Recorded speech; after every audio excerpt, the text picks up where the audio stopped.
Welcome to Audiobook 365 Stories. Daddy Tata had 3 daughters. Anna was the oldest, but she was hardly ever talked about in the family. Rose was the second daughter, and she was 18 years old. Clara, the youngest, was 15.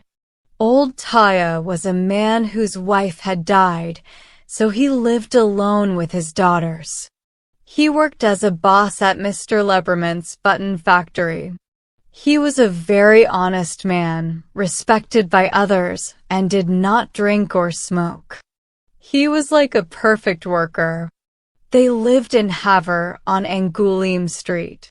When Anna ran away from home, Taya became very, very angry.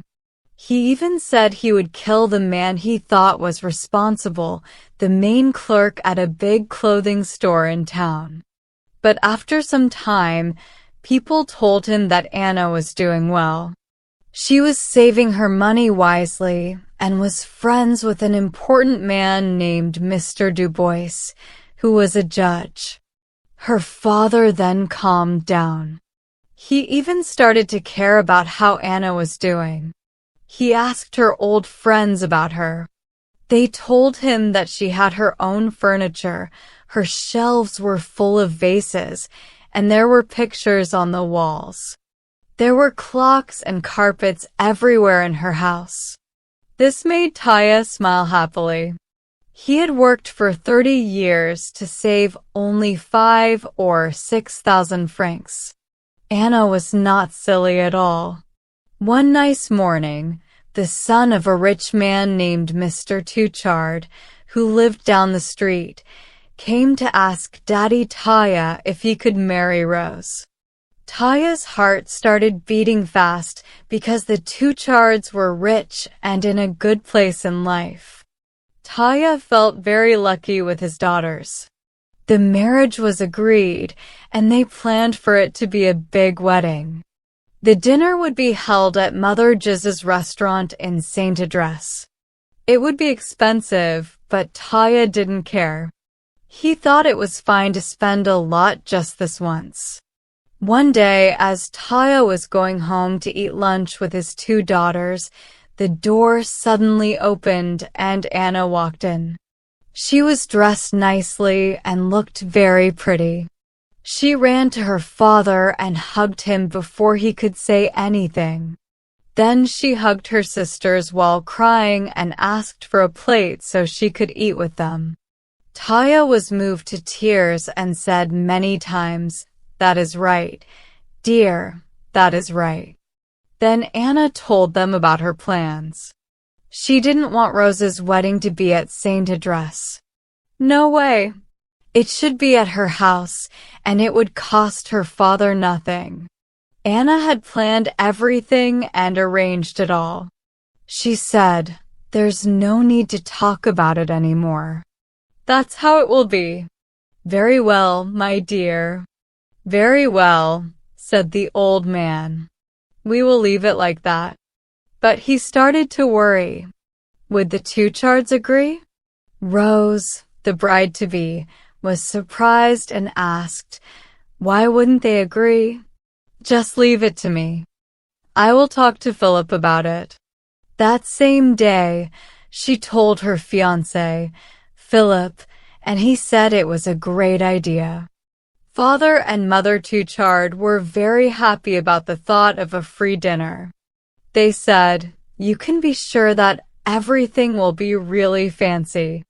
They asked if they could bring a friend, Madame Florence, who was the cook from the first floor.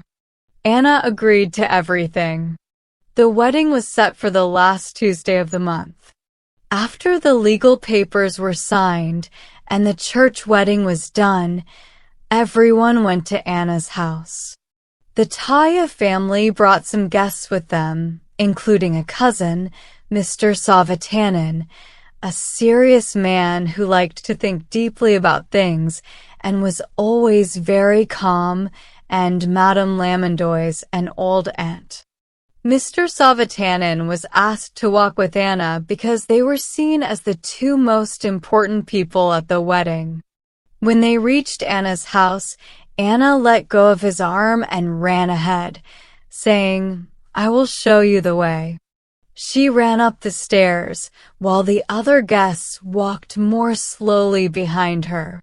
When they got upstairs, Anna stood to one side to let them in. Everyone looked around in surprise, turning their heads to see every corner of this beautiful and fancy house.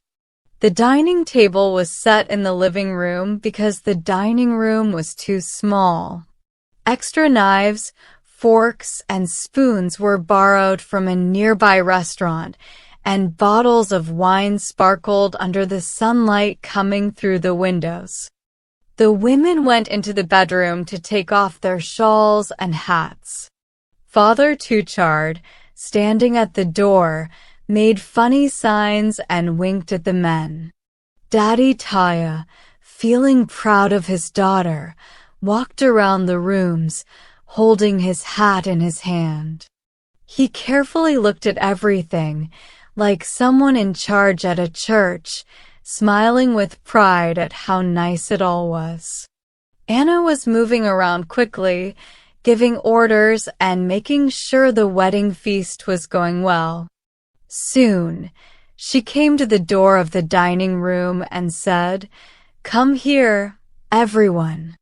When the 12 guests entered the room, they saw 12 glasses of Madeira wine on a small table.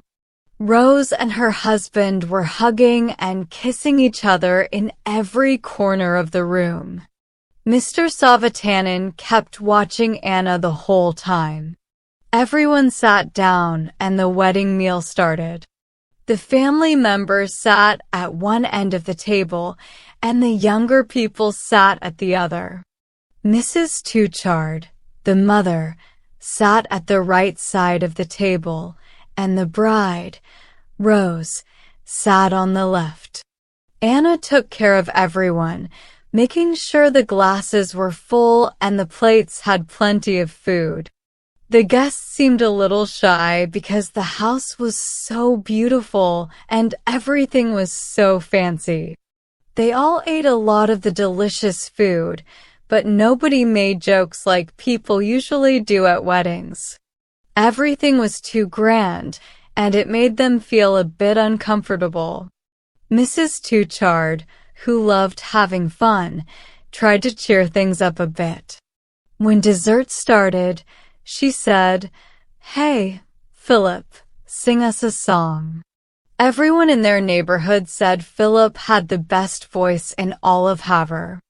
The groom, Philip, stood up, smiled, and looked at his sister-in-law, Anna. He wanted to pick a good song, something serious that fit the fancy meal. Anna looked happy and leaned back in her chair, ready to listen. Everyone else sat up straight, ready to pay attention, but also ready to smile if the song was funny. Philip announced the song, "The Accursed Bread," and raised his right arm, making his coat bunch up around his neck. Then he started to sing.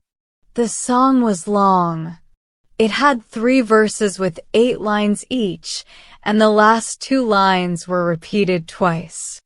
The first 2 verses went well. The song was about bread earned by hard work and bread gained through dishonesty. The aunt and the bride started crying. The cook, who was there, looked at a bread roll in her hand with tears in her eyes, as if the song was about her. Everyone clapped loudly after each verse. By the end of the second verse, the 2 servants, who were standing by the wall, joined in the chorus loudly, and the aunt and the bride kept crying. Daddy Taya blew his nose loudly, like the sound of a trombone, and old Mr. Tuchard waved a whole loaf of bread above the table. The cook silently cried as she held on to the crust of the bread she was still holding. With everyone feeling emotional, Mr. Savatanen said, "Now that's a good song. It's not like the rude songs people usually sing at weddings." Anna, who looked touched by the song, smiled at her sister and nodded kindly toward her husband, as if to say, "Well done." Feeling proud of himself, the young man kept singing. Sadly, the last verse had words about the bread of shame earned by young girls who were tricked or led astray. No one sang along with this part about the bread, which was supposed to be eaten with tears, except for old Mr. Touchard and the two servants. Anna turned very pale and looked down, while the bridegroom looked around, confused, not understanding why everyone had suddenly become quiet. The cook quickly let go of the bread crust as if it had become dangerous. To help ease the awkwardness, Mr. Savatanen said seriously, that last part of the song wasn't needed. Daddy Taya, whose face had turned bright red, looked around the table angrily. Then, with tears in her eyes, Anna, trying not to cry, told the servants in a shaky voice, "Bring the champagne." Suddenly, everyone felt happy again, and their faces brightened up. When old Mr. Touchard, who didn't notice or understand any of the awkwardness, pointed to the guests and sang the last part of the song loudly. "Children, I warn you all to eat not of that bread." The whole group, when they saw the champagne bottles covered in gold foil, joined in singing excitedly, "Children, I warn you all to eat not of that bread."